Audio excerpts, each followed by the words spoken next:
An Ebola outbreak in Uganda has already killed several people and is spreading. In the past 4 decades, the disease has claimed more than 15,000 lives. So what makes it so dangerous, and why are previously contained diseases resurfacing? A deadly health emergency.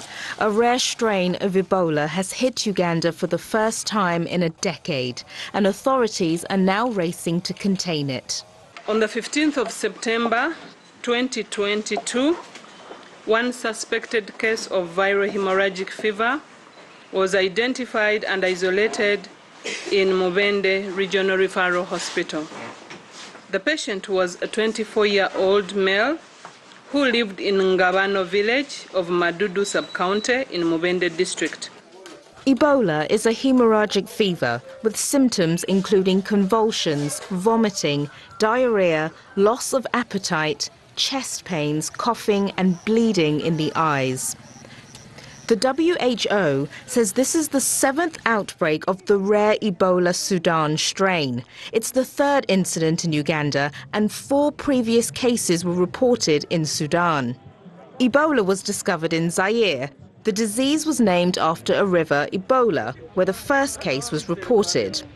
The WHO says there are 6 strains of the virus. All are named after its places of origin.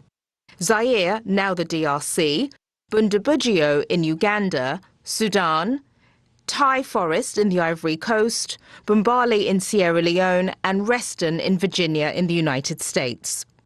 Ebola is believed to have been transmitted from fruit bats to humans when the first case was reported in 1976.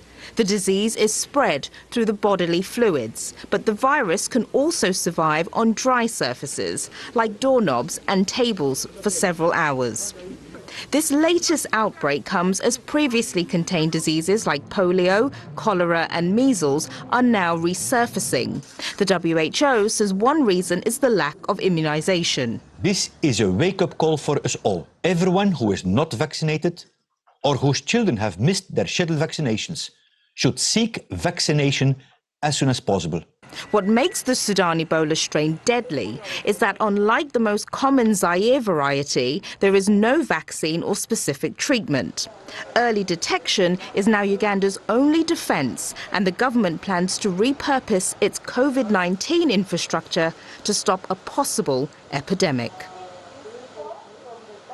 Let's discuss this with Dr. Bharat Pankania in Bath in the UK. He's a senior clinical lecturer at the University of Exeter Medical School. Thank you so much, Doctor, for being with us on the program today. Now, what exactly has made this dangerous, rare strain of Ebola reemerge?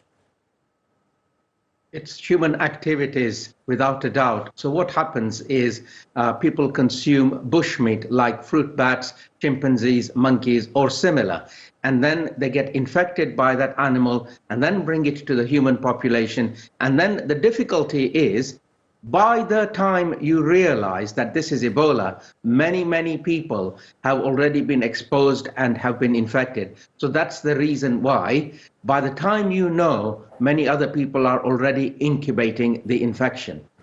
Right, and as you mentioned, Ebola is believed to have been transmitted from fruit bats. We saw the same situation with COVID-19. Walk us through the specifics of how viruses as lethal as Ebola and COVID are being formed within our bodies. So what happens is when people interact with wild animals who carry these viruses naturally, we get infected by it. And these are RNA viral viruses, hemorrhagic viruses. They need to replicate inside our bodies. And when they're replicating, they produce proteins. And these proteins start harming your liver, your kidney, your brain, and cause you to bleed internally and externally. But by the time all these serious symptoms appear, many other people have already been in contact and been infected. And of course, vaccines are seen as key treatments here, but in developing countries, unfortunately, they don't always have access to the medication they need. Well, with respect to vaccines for the Sudan strain of the Ebola virus in Uganda, unfortunately, we do not have a vaccine. So with respect to vaccines that are available, we've got one that works against the Zaire strain, but we are not sure if we've got a vaccine that works against the Uganda strain. the Sudan strain, which is circulating in Uganda. And as a result, the only containment, the only control measure we have is being aware, telling people to exercise hygiene measures and doing all those case finding and containment measures. That is all we've got at the moment. Would the vaccine that has already been formed for the previous strains of Ebola work at all for this new Sudan strain or the rare Sudan strain that we're seeing reemerge? We don't know. So that's the big issue, because we don't think that there is cross immunity or cross protection from the vaccine that has been used.